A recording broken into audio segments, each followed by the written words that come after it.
రాజధాని రైతులకు మూలధన రాబడి పన్ను రాయితీపై రైతులతో పాటు రాష్ట్ర నేతలు వెంకయ్యను కలిసి కృతజ్ఞతలు తెలిపారు. పన్ను రాయితీ 2 ఏళ్లకే పరిమితం చేయకుండా తొలి విక్రయం వరకు వచ్చేలా చట్ట సవరణకు ప్రయత్నించాలని కోరారు.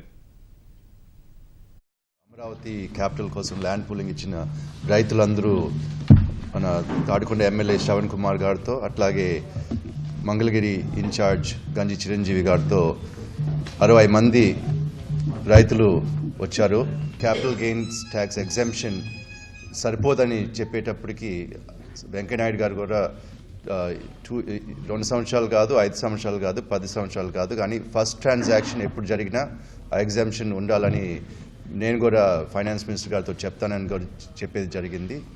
అట్లాగే మన మినిస్టర్స్ పుల్లారావు గారు, కామినేని శ్రీనివాసరావు గారు, యూనియన్ మినిస్టర్ వైఎస్ చౌదరి గారు కూడా చాలా ప్రయత్నం చేశారు. దీనిపైన చాలా సంతోషంగా ఉంది. కృతజ్ఞతతో పాటు ఈ యొక్క ఫస్ట్ ట్రాన్సాక్షన్ ఎగ్జామ్షన్ ఇవ్వమని కొంత సవరణ కోరాలని కూడా రైతులు రావటం జరిగింది.